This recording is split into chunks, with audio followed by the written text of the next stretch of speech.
Hello dear students, आज हम discuss करने जा रहे हैं टाइप्स ऑफ एरोमेटिक कंपाउंड्स और साथ में हम डिस्कस करेंगे। मैं ऐसे पहले लिखूंगा टाइप्स ऑफ एरोमेटिक कंपाउंड्स। ठीक है, ये हम टाइप्स डिस्कस करेंगे, लेकिन साथ साथ में हम और एक चीज़ भी देखेंगे। देखो, एरोमेटिक के साथ साथ में अगर मैं कंपाउंड्स देखूं, कंपाउंड्स हमारे पास में तीन तरह के रहेंगे। एक रहते हैं एरोमेटिक, ये सबको मालूम है एरोमेटिक, ठीक। दूसरा रहता है नॉन एरोमेटिक, ये या तो एरोमेटिक रहेगा या तो नॉन एरोमेटिक एरोमेटिक। और तीसरा जो टाइप है वो है एंटी एरोमेटिक एंटी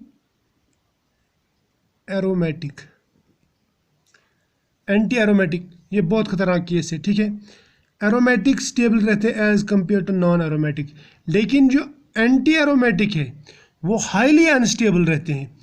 यानी एरोमेटिक तो स्टेबल रहते हैं, okay, it is stable more stable then non aromatic, लेकिन एंटी एरोमेटिक नॉन एरोमेटिक से भी अनस्टेबल रहते हैं।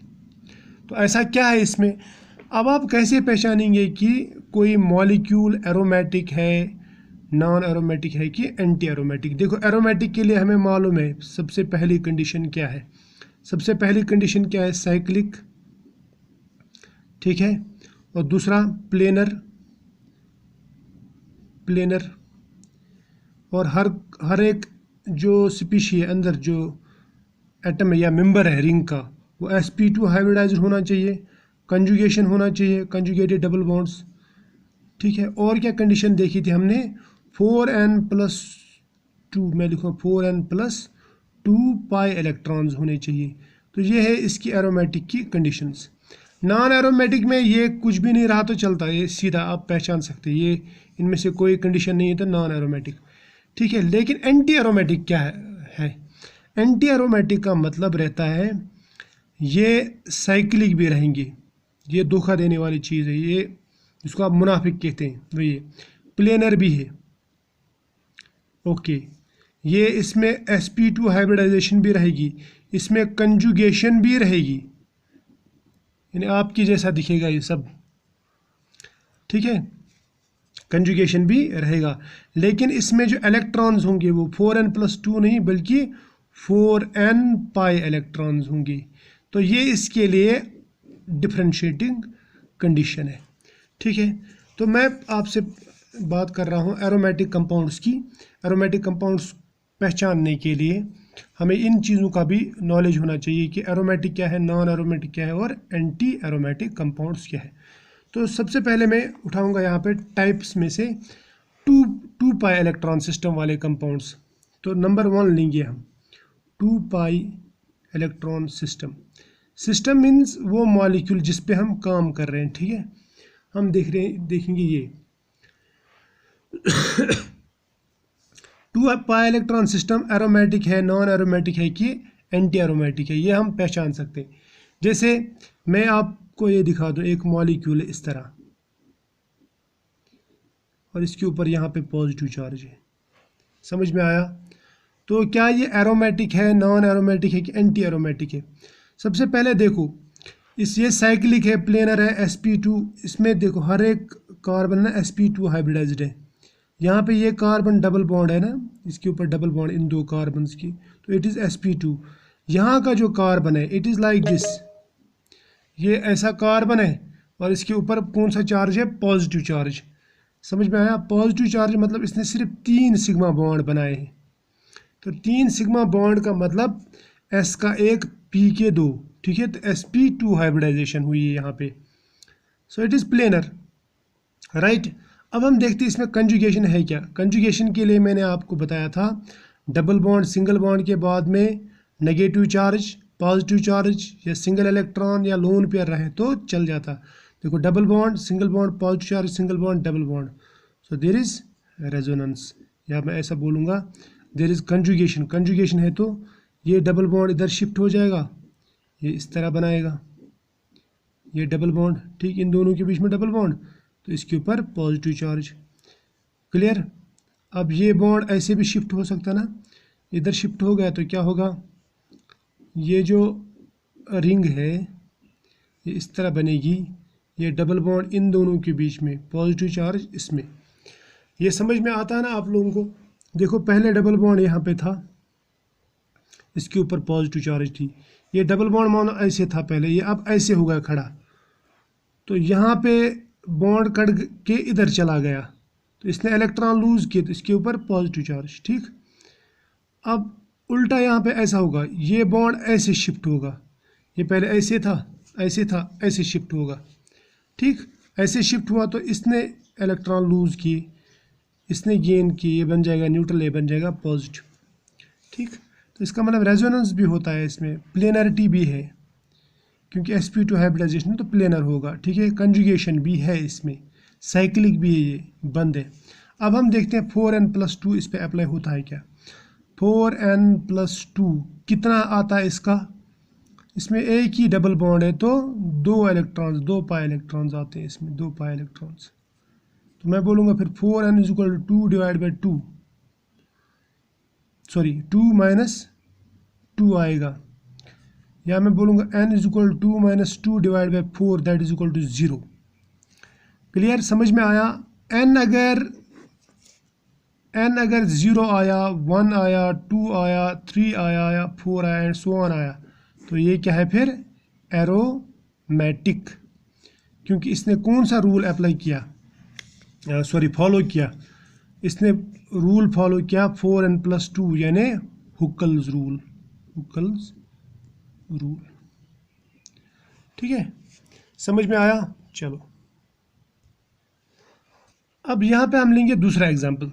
दूसरा एग्जाम्पल क्या है, ये इस तरह का सिस्टम है, देखो ये 4 मेंबर्ड रिंग है। ठीक, इसके ऊपर पॉजिटिव चार्ज, इसके ऊपर पॉजिटिव चार्ज। मेरे भाई बताओ ये क्या होगा, ये एरोमेटिक है कि नॉन एरोमेटिक है कि एंटी एरोमेटिक है? सबसे पहले क्या देखेंगे हम, ये साइक्लिक है क्या? हाँ साइक्लिक है, एक कंडीशन ठीक। उसके बाद में देखेंगे प्लेनर क्या है। प्लेनर कैसे पता चलेगा, अगर इसके हर एक कार्बन पे या हर एक मेंबर पे, यानी रिंग का जो मेंबर है जो रिंग बनाता है, अगर उसके ऊपर sp2 हाइब्रिडाइजेशन है या sp हाइब्रिडाइजेशन है तो ये प्लेनर होगा। देखो इसके ऊपर डबल बॉन्ड है तो sp2 हाइब्रिडाइजेशन, यहाँ पे भी sp2 हाइब्रिडाइजेशन, यहाँ पे 3 ही बॉन्ड है क्योंकि पॉजिटिव चार्ज का मतलब चौथा बॉन्ड गायब, यहाँ पे भी चौथा बॉन्ड गायब, तो 3 बॉन्ड जहाँ पे होंगे वहाँ पे hybridisation sp2, 3 sigma bond sp2 hybridisation.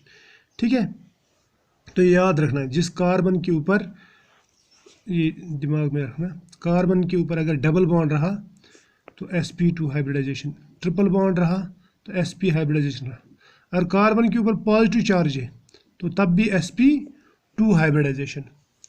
ये ध्यान रखना। अब इसको आप दिमाग में बिठा लो या आपको मालूम भी होगा, वो मुझे पता नहीं, तो फिलहाल शॉर्टकट के लिए इतना काफ़ी। ये साइक्लिक है, sp2 हाइब्रिडाइजेशन भी है हर एक मेंबर की, रिंग जो बनाते हैं। उसके बाद में और एक चीज़, ये प्लेनर भी होगा। फिर प्लेनर है तो क्या हुआ, साइक्लिक है, प्लेनर है। ठीक है, इसमें कंजुगेशन है क्या, कंजुगेशन देखेंगे। देखो डबल बॉन्ड, सिंगल बॉन्ड, फिर पॉजिटिव चार्ज, फिर सिंगल बॉन्ड, फिर पॉजिटिव चार्ज, फिर सिंगल बॉन्ड, फिर डबल बॉन्ड, यानी ये जो रिएक्टिव सेंटर्स है ना ये अल्टरनेट है। देखो double bond, single bond, positive charge, single bond, positive charge, single bond, double bond, है ना। या मैं ऐसा बोलूँगा double bond, single bond, charge, single bond, charge, single bond, charge. ठीक है, तो इट इज़ कंजुगेशन। तो इसमें क्या होगा, अगर मैं इसकी रेजोनेंस देखूंगा इस तरह होगा, ये ऐसा चला जाएगा। ठीक, ये बॉन्ड ऊपर चला गया, ये इलेक्ट्रॉन तो इसी के साथ में रहेगा, लेकिन ये वाला इलेक्ट्रॉन इसके साथ चला जाएगा, तो पॉजिटिव चार्ज ख़त्म, इलेक्ट्रॉन का नेगेटिव, इसका पॉजिटिव ख़त्म। तो लेकिन इसने इलेक्ट्रॉन लूज किया ना, तो इसके ऊपर पॉजिटिव चार्ज, यहाँ पे भी पॉजिटिव चार्ज।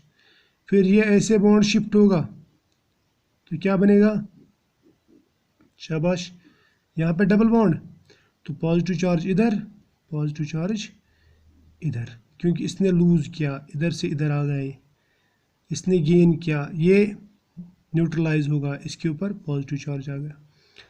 ठीक, एंड सो ऑन आप करा सकते हैं इसमें रेजोनेंस। तो रेजोनेंस भी होता है इसमें। ठीक है, तो रेजोनेंस भी होता है, रेजोनेंस। अब हम देखेंगे और एक लास्ट वाली कंडीशन। लास्ट वाली कंडीशन क्या है? कंजुगेशन है रेजोनेंस से। लास्ट वाली कंडीशन क्या है? 4n+2 कितने इलेक्ट्रॉन्स होते हैं? 2। या मैं बोलूँगा 4n is equal to 2 minus 2, या n is equal to 2 minus 2 divide by 4, that is 0 divide by 4 equal to 0। 0 1 2 3 जब n आ जाए तो ये एरोमेटिक है ना। ये क्लियर है। अब हम लेते हैं और एक सिस्टम। हम लेंगे अब थोड़ा सा बड़ा वाला सिस्टम। बड़ा वाला क्या? हम लेंगे 4 इलेक्ट्रॉन या 5 इलेक्ट्रॉन वाला सिस्टम। अब यहाँ पे डिस्कस करेंगे हम दूसरा सिस्टम जो है वो 4 पाई इलेक्ट्रॉन सिस्टम। 2 देखा, अब देखेंगे 4, ऐसे इवन इवन करके, क्योंकि एक बॉन्ड में 2 इलेक्ट्रॉन रहते हैं तो ऑड नहीं रहेगा ये। ठीक है। अब पाई इलेक्ट्रॉन देखेंगे हम। देखो ये बता रहा हूँ पहले, ये वाला साइक्लोब्यूटाडाइन है, इसमें कितने इलेक्ट्रॉन्स हैं? इसमें पाई इलेक्ट्रॉन्स है यहाँ पे 2, यहाँ पे 2 तो हो गए 4। ये साइक्लिक भी है, साइक्लिक है ना। कंजुगेशन भी है यहाँ पे, कंजुगेशन भी देखो, double bond single bond, double bond single bond. ठीक है। और sp2 हाइब्रिडाइजेशन भी हर एक पे है, यानी ये प्लेनर भी है, प्लेनर भी है। ठीक है। कंजुगेटेड, साइक्लिक, प्लेनर सब कुछ है इसमें। अब देखते हैं इसमें लास्ट में 4n+2 पाई अप्लाई होता है क्या? तो यहाँ पे कितने इलेक्ट्रॉन है? पाई इलेक्ट्रॉन, 2 और 2 4। तो इसका मतलब 4n is equal to 4 minus 2 है ना। ये इधर ले जाओ, ये +2 था, यहाँ पे -2। n is equal to 4 minus 2 divide by 4 है ना। ये 4 माइनस 2 किसके बराबर आता है? 4 माइनस 2 आता है बराबर 2 डिवाइड बाई 4, वो आता है बराबर 1 डिवाइड बाई 2, यानी 0.5। हमारा जो n का वैल्यू है वो 0 आए तब एरोमेटिक, 1 आए एरोमेटिक, 2 आए एरोमेटिक, 3 आए एरोमेटिक। ये 0.1, 0.2, 0.3 या 0.5 ये एरोमेटिक नहीं होती, तो इसका मतलब इट इज़ नॉट एरोमेटिक। अब हमें ध्यान में रखना, ये कहीं एंटी एरोमेटिक तो नहीं है। नॉन एरोमेटिक चल जाता, एरोमेटिक चल जाता, नॉन एरोमेटिक हमें देखना चाहिए। नॉन एरोमेटिक तो नहीं है ना। अब देखो कैसे, नॉन एरोमेटिक के लिए ये सब कंडीशंस बराबर। मैंने कहा ना ये मुनाफिक है। मुनाफिक मतलब ये एक आपके जैसा दिखेगा लेकिन अंदर से कुछ प्लान अलग है। तो इसका प्लान देखेंगे हम। इसमें देखेंगे 4n रूल तो अप्लाई नहीं होता। देखो ये सब बराबर, लेकिन 4n+2 अप्लाई नहीं हुआ। 4n equal to 4 pi electron है इसमें, है ना, 4 electron. So n is equal to 4 divide by 4, that is equal to 1। हाँ, ये अप्लाई होता है। 4n में भी 0 1 2 3, यानी n 0 1 2 3 आया ना, जब 4 आया तो समझ लेना कि ये एंटी एरोमेटिक। एंटी एरोमेटिक कब? जब इस पे 4n+2 नहीं बल्कि 4n इलेक्ट्रॉन वाला रूल अप्लाई हो जाए। ठीक है। यानी 4n इज इक्वल टू, यानी 4n पाई इलेक्ट्रॉन जिसको आप बोलते हैं, 4n+2 नहीं बल्कि 4n। अब हम देखते हैं और एक सिस्टम। मैं आपको ये 4 इलेक्ट्रॉन वाला, 4 पाई इलेक्ट्रॉन वाला और एक सिस्टम दिखाता हूँ। ये है मेरे पास में एक सिस्टम, साइक्लोपेंटा डाइनाइल कैटायन लूँगा मैं यहाँ पे।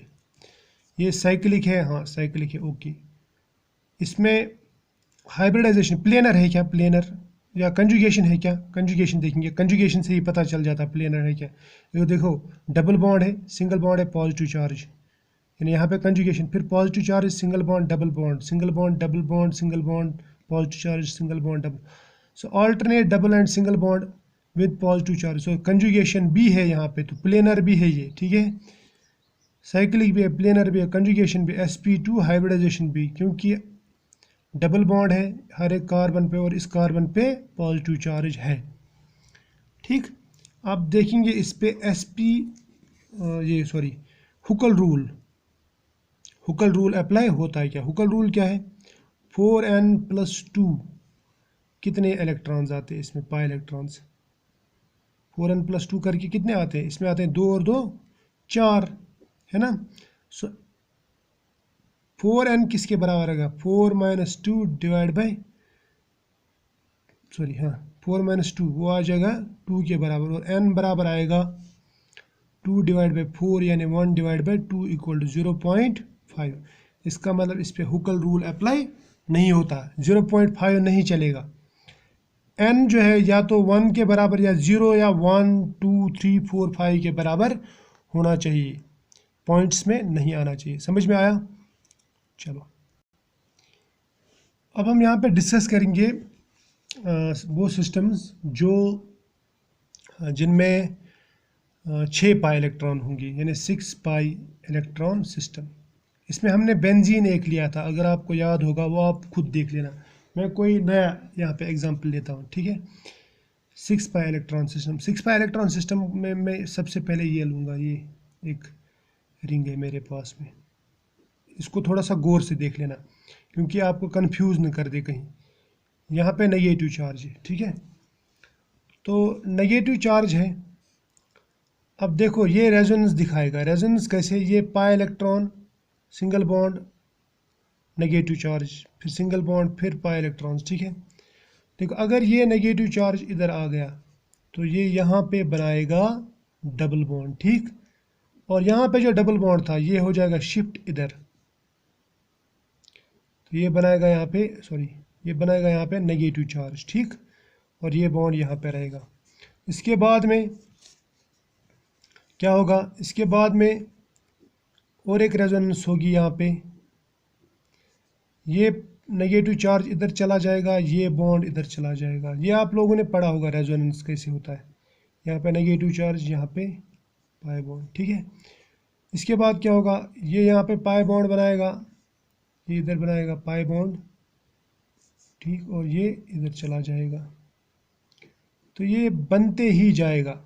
यहाँ पे नेगेटिव चार्ज, यहाँ पे बन गया पाई बॉन्ड, यहाँ पे बन गया पाई बॉन्ड। इसका मतलब इसमें जो ये नेगेटिव चार्ज है ना, ये लोकलाइज्ड नहीं है, यानी एक ही जगह नहीं रुक रही, ये डिलोकलाइज्ड है। और अगर आपको याद होगा, अगर कोई भी सिस्टम में लोन पेयर या नेगेटिव चार्ज या एक इलेक्ट्रॉन रेजोनेंस में चला जाता है और उसकी वजह से वहाँ पे डबल बॉन्ड बनता है। देखो यहाँ पे डबल बॉन्ड नहीं था पहले, अब डबल बॉन्ड हो गया, तो यहाँ पे जो हाइब्रिडाइजेशन है ये चेंज होती है, इट इज़ चेंजिंग कंटिन्यूसली। तो ये चेंज होती है फ्रॉम sp3 टू sp2, तो इस कार्बन की हाइब्रिडाइजेशन sp2, इसकी वजह से अब ये कंटिन्यूसली होते रहता है, इसकी वजह से इस मॉलिक्यूल में प्लेनरिटी आ जाती है, इन्हें प्लेनर मॉलिक्यूल है। समझ में आया? तो ये साइक्लिक भी है, प्लेनर भी है, कंजुगेशन भी है, इसमें sp2 हाइब्रिडाइजेशन भी है। अब आप लास्ट पॉइंट देखते हैं इसमें, क्या इस पे हुकल रूल अप्लाई होता है? हुकल रूल, हुकल रूल अप्लाई होता है क्या, ये देखेंगे, ठीक है। हुकल रूल में 4n+2 इज इक्वल टू कितना आता है इसमें? देखो इसमें आपको तो दिखेंगे वो वैसे 4 ही पाई इलेक्ट्रॉन, लेकिन ये जो लोन पेयर है ना, ये भी कंजुगेशन में चला जाता है। यहाँ पे ये लोन पेयर है, लेकिन यहाँ पे तो ये पाई बॉन्ड बना दिया, तो इसका मतलब ये लोन पेयर, सॉरी ये जो नेगेटिव चार्ज है ये यहाँ पे पाई इलेक्ट्रॉन्स में काउंट होगा। तो यहाँ पे कितने पाई इलेक्ट्रॉन है फिर? 2 और 2 4, और ये 2 कितने हो गए? 6 पाई इलेक्ट्रॉन्स। क्लियर? तो ये बात दिमाग में बिठा देना। So 4n is equal to 6 - 2 that is equal to 4, या n is equal to 4 divide by 4 equal to 1। So ये एरोमेटिक है। ये इतना ही नहीं है, हम और भी प्रॉब्लम्स इसमें डिस्कस करेंगे। ये सिर्फ मैं आपको ये बता रहा था कि आप एरोमेटिक नॉन एरोमेटिक कैसे समझेंगे। हम इसमें थोड़े से एडवांस लेवल के भी प्रॉब्लम्स करेंगे। हम लेंगे 8 पाई इलेक्ट्रॉन सिस्टम या 10 पाई इलेक्ट्रॉन सिस्टम वगैरह, लेकिन वो थोड़ा डिटेल में, अभी इसमें गुंजाइश नहीं है, ठीक है। तो नेक्स्ट लेक्चर में हम डिस्कस करेंगे डिफरेंट मॉलिक्यूल्स और उनको देखेंगे हम एरोमेटिक, एंटी एरोमेटिक और नॉन एरोमेटिक कौन से हैं, ठीक है। चलो तब तक के लिए बाय।